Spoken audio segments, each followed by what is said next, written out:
चुनाव का माहौल शुरू हो चुका है। चुनाव दौरान प्रत्याशी अपने अपने तरीके से अपने इष्टों को, अपने पूज्य महात्माओं को, संतों को, सभी को सामने रख करके उनको आशीर्वाद लेते हुए, आशीर्वाद प्राप्त करते हुए इस समय दिखाई पड़ रहे हैं। तो हम इस समय मौजूद हूँ देवरिया ज़िले के एक ऐसे गांव में जहां पर कमलेश शुक्ला जी अपने संत महात्माओं के आशीर्वाद लेते हुए हमारे सामने दृश्यमान है।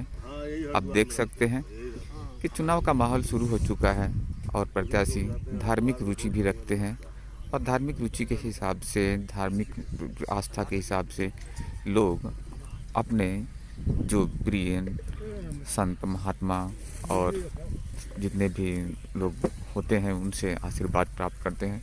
तो यहाँ पर आप देख सकते हैं कि मौजूद हैं कमलेश शुक्ला जी और महात्मा जी के साथ में बैठे हुए हैं और अपने आशीर्वचन और बातें करते हुए प्रसाद वितरण कर रहे हैं और यहाँ पर मौजूद हैं।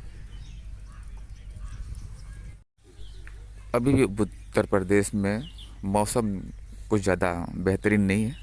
ठंड का वातावरण बहुत ज़्यादा दिखाई पड़ रहा है और ठंड के वातावरण के हिसाब से काफ़ी अभी भी देख सकते हैं कि अलाव जला कर के लोग बैठे हुए हैं। इस कड़कड़ाती ठंड में भी देख सकते हैं महात्मा हमारे बीच मौजूद हैं।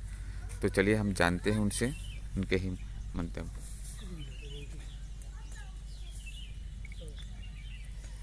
महात्मा जी, आप अपना परिचय बताएं और आज आपके साथ में कमलेश शुक्ला जी हैं और उनके प्रति आपकी पूरी श्रद्धा, विश्वास और आस्था होगी और क्या चाहते हैं आगे, उनके भविष्य के बारे में क्या विचार है आपने और थोड़ा उसके बारे में मार्गदर्शन बताएं।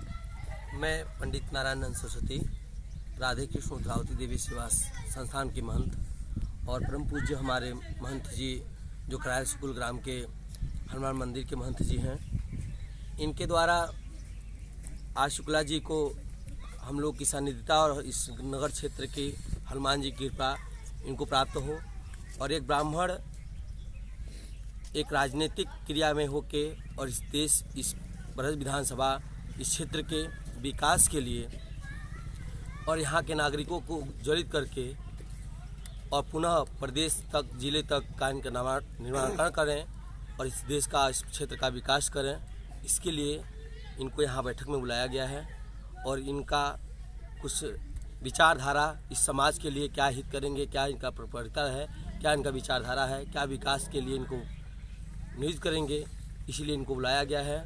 और हम लोग की कृपा और हम लोग का सानिध्यता, हम इस मंडली के, इस क्षेत्र के लोग, करायल स्कूल ग्राम के लोग इनको सहयोग करेंगे और पूर्णतः अपना विचार रख के और आशीर्वाद दे के इनको अपना वोट से विजयी बना के और परम सौभाग्य प्राप्त करेंगे। पार्टी के सिलेक्शन के अनुसार अभी गांव वालों का इन पार्टी के हिसाब से जिस पार्टी को इन्होंने सेलेक्ट किया है उसकी क्या रणनीति रहेगी और गांव वाले उसको कितना पसंद करते हैं? जैसे इनके पारिवारिक स्वभाव और जो इनके सामाजिक स्वभाव रहा है, हमेशा समाज सेवा और देश सेवा के और यहाँ की जनता जनार्दन की सेवा किए हैं। जहाँ इनका पुराना बिजनेस भी है और इनके गांव के लोगों का परंपरागत क्षेत्र में और इस ब्रज विधानसभा में सहयोगी रहे हैं लोग। इनके कुल खानदान के और कार्य क्षेत्र में प्रभावित हुआ है। इसीलिए अब इनका विकास पर इनको हम लोग चयन किए हैं और इनकी सोच विचारधाराओं से ही इनको ये बैठाया गया है कि यह इनका परिवार किया है तो ये भी करेंगे। यानी उन पे उम्मीद है? हाँ, पूरी उम्मीद है और इनका परिवार किया है और ये भी लोग किए हैं, क्षेत्र का विकास किए हैं और क्षेत्र के कार्य क्षेत्र में सहयोग किए हैं, सामाजिक सेवा किए हैं, गरीबों और असहाय लोगों का सहयोग किए हैं। इसी चुनाव से इनको बुलाया गया है कि आप राजनीतिक में उतरिए और इसका सहयोग करें और जिस पार्टी से ये रहेंगे उस पार्टी में हम लोग इनका साथ करेंगे। तो ब्राह्मण बाहुल्य गांव है ये? हाँ, ब्राह्मण बाहुल्य गांव है। ब्राह्मण क्षेत्र विधानसभा ब्राह्मण बाहुल्य क्षेत्र है, विधानसभा ही है। हाँ, तो इस हिसाब से उनको, हाँ, इस हिसाब से। और बरहज में हमारा जो है कि करुणा आदि में बड़का गांव आदि ब्राह्मणों का सभा है, वहाँ हमारी बिहार आश्रम है। इसमें बरहज विधानसभा में 12 आश्रम हमारे हैं और 12 समाज के संचालक मैं हूँ। तो इसके लिए मैं 12 गाँव में और जो क्षेत्र में है वहाँ इनका सहयोग करता रहूँगा इसलिए मैं उनको बुलाया। आपके गांव में कुछ मूलभूत आवश्यकताएं हैं जिसकी कमी है और जिसका अभाव है, उसके बारे में कुछ बताएंगे? हाँ, जैसे कुछ बिजली का काम है, जैसे कुछ नाले का काम है, सड़कों का भी विषय काम है, जैसे गौशाला जो अभी सरकार ने निकाला था, अभी कुछ ऐसे राजनीतिक स्वभावों के कारण यहाँ नहीं बन पाया है, कुछ प्रमुखिक कारण नहीं बन पाया। अभी जैसे गौशालाओं का काम है, बिजलियों का काम है, यहाँ पानी टंकी का काम है। ये सबसे पुराना इस क्षेत्र के लोग विदेशों में भी रहे हैं, पढ़े लिखे हैं, उस आज़ादी के समय का भी गांव है जी। और हाँ, कराय सुकुल। और आज़ादी अंग्रेजों के द्वारा इस गांव को कई कई बार ताड़ना भी दिया गया, यहाँ के लोग महिलाएं सती भी हुई, लेकिन उसके बावजूद भी एक इतिहास में राम रहने के बावजूद भी इसका विकास नहीं हुआ जिस तरीके से होना चाहिए। अभी यहाँ की महिलाएं ऐसी भी हैं, लोग 2-4 लोग हैं कि जो देश के अक्षुण्ण अखंडता में उनके परिवार के लोग सहयोग किए थे आज़ादी में, और आज भी वो लोग पाती हैं पेंशन, लेकिन उन लोगों को कोई पूछताछ नहीं, कुछ विकास नहीं, कुछ ऐश्वर्यता नहीं। इसलिए इनको बुलाया गया कि हमारे क्षेत्र के हैं, इनका परिवार सहयोगी रहा है, जितना ही तत्पर रहा है वो सहयोगी रहा है। तो अभी इनको इसलिए राजनीतिक में उतारा जा रहा है कि आप हमारा सहयोग करेंगे और हमारे गांव को, हमारे क्षेत्र को विकासशील बनाएंगे। अच्छा, ये बताएं कि जो 5 सालों में क्या बुनियादी जो समस्याएं इस गांव में उसको पूरा नहीं किया गया अभी तक? अभी नहीं, अभी कोई इसका नामकरण नहीं किया गया। सरकार ने कई बार कर दिया, अन्य क्षेत्रों में हो गया, अभी लग इधर कुछ भी न्यू नहीं डाला गया है उसका। न पानी टंकी का काम हुआ है, न नाले का काम हुआ है, बिजली कई जगह कई लोगों के दरवाजे पर नहीं पहुंच पा रही है। कुछ हमारे हरिजन भाई हैं लोग, उनके यहाँ नहीं पहुंच पा रही है। कुछ यादव बिरादरी के लोग हैं, उनके यहाँ तक बिजली नहीं, सड़क नहीं जा पा रही है।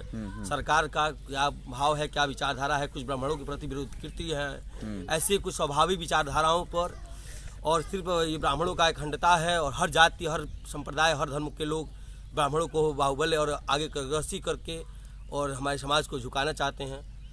इसलिए इनको है कि इनको बुलाया गया। महाराज जी, ऐसा लगता है कि इस सरकार में ब्राह्मण कुछ नाराज हैं? हाँ, ब्राह्मण इस सरकार में बहुत नाराज हैं, कुछ ऐसे राजनीतिक विषय में, और आपने एक सबका साथ सबका विकास किया मांग कर रहे हैं, और आप लोग इधर 10 साल के लिए आरक्षण बढ़ा दे रहे हैं, 10 साल के ये कर दे रहे हैं। ब्राह्मण के प्रति कोई स्वाभाविक गति नहीं, 10% आरक्षण भी दिया उन्होंने, अभी कोई कागज कार्रवाई उनका पूर्ति नहीं किया गया।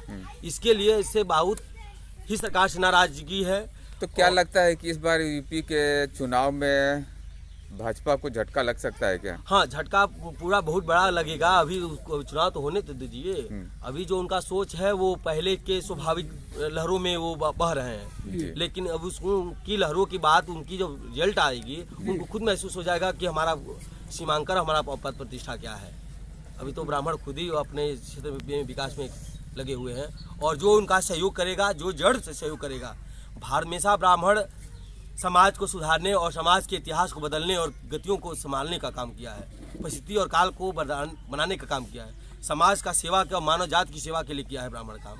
इसलिए ब्राह्मण भाई को हम लोग चुनावित किए हुए हैं कि जिस पार्टी से इनका प्रभावित हो जाएगा, उनको देख के और अपने क्षेत्र और नगर का विकास होगा। शुक्ला जी, आप बताएं, आपको तो पूर्ण रूप से सहयोग मिल रहा है इस गांव से। यहाँ पर आपने देखा कहीं न कहीं से भाजपा को पूर्ण रूप से ब्राह्मण समाज के लोग तो नहीं कहा जा सकता है, लेकिन फिर भी कहीं न कहीं से ब्राह्मण नाराज नज़र आ रहे हैं। तो अब ये देखना है कि इस इलेक्शन में किस प्रकार की रणनीति रहेगी और क्या रहेगा, ये तो आने वाले समय। फिलहाल हमारे बीच में मौजूद हैं कमलेश शुक्ला जी, कुछ कह रहे हैं, जानते हैं। सब काम करने का प्रयास करेंगे, इसलिए हनुमान जी के मंदिर पर संकल्प ले रहे हैं कि आशीर्वाद मिलता है तो ये काम जरूर मैं करूँगा। धन्यवाद।